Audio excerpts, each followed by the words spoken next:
Think about the phone in your pocket or the coffee you might be drinking right now. How did they get to you? They traveled through this vast, complex world of global supply chains. And while these networks are amazing at connecting us, they come with some serious hidden costs. So today, we're going to dig into how we can build a supply chain that's not just fast, but truly sustainable. I mean, it really is an incredible symphony of logistics, isn't it? Global supply chains are literally the engine of our modern economy, connecting all of us with products from every corner of the globe. This whole system has made the world feel smaller and given us choices that our parents or grandparents could only have dreamed of.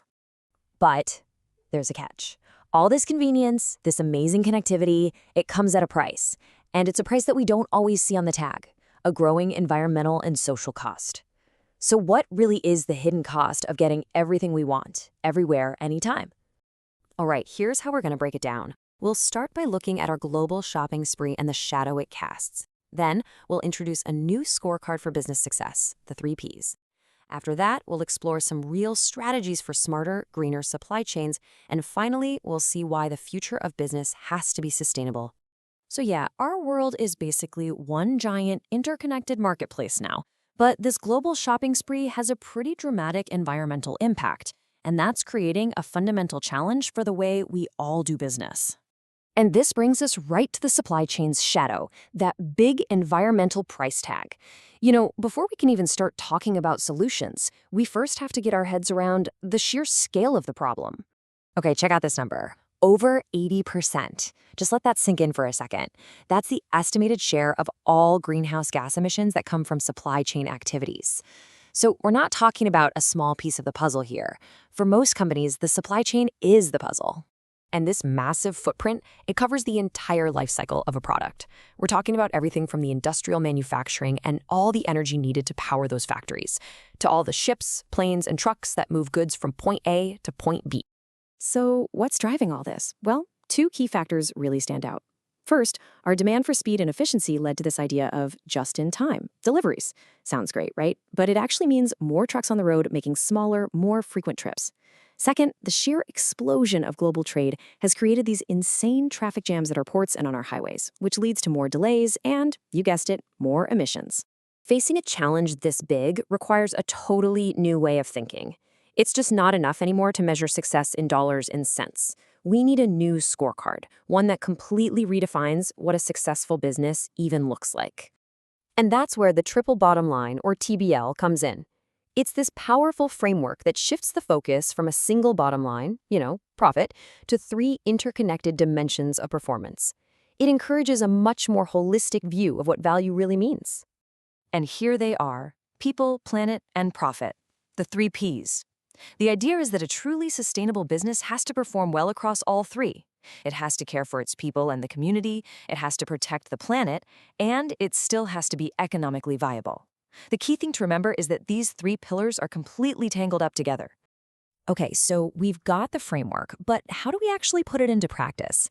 Let's dive into the actual strategies businesses can use to build smarter paths for their products and make their entire operation a whole lot greener. Now, this is a really critical point. While carbon emissions are a huge concern, true sustainability requires us to think bigger. We have to consider the impact on all resources across the entire life cycle of our product, from the moment it's just an idea to the day it gets thrown away. And that life cycle has 5 key phases. It all starts with design, where choices about materials can make a massive difference. Then you source those materials, picking suppliers that share your values. Next is make, where you can focus on reducing waste and saving energy. Then you deliver, optimizing how you move your goods around. And finally, you have to plan for the return, creating systems to bring products back when they've reached the end of their life. Underpinning a lot of these strategies is a simple but incredibly powerful mantra that I'm sure most of us are already familiar with. The 3 Rs have really become foundational to building a green supply chain. The first R, and honestly the most important one, is reduce. The goal here is simple: just use less.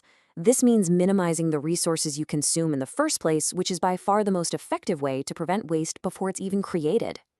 All right, so if you can't reduce, the next best thing is to reuse. Before you even think about recycling or tossing something, you ask, Can it be used again just as it is?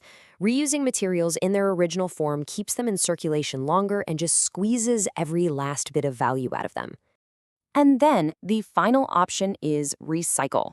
This is what you do when you can't reduce or reuse. It involves taking that waste and converting it into new materials. This saves natural resources and helps create what's called a circular economy, where yesterday's waste literally becomes tomorrow's raw material. So what does this all add up to? Well, the exciting conclusion here is that sustainability isn't a trade-off.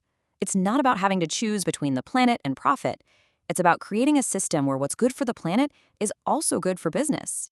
You know, the old argument that going green is just too expensive, it really doesn't hold up anymore. As this points out, using resources more intelligently ultimately reduces your long-term costs. In short, sustainability is just smart business.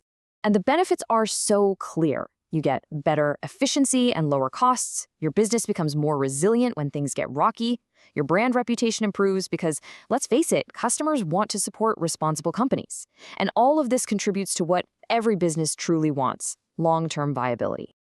This leaves us with a final crucial question. The tools and the knowledge are out there, so as consumers and as business leaders, how will we choose to shape the future of global commerce? The future isn't set in stone. We are all actively building it right now.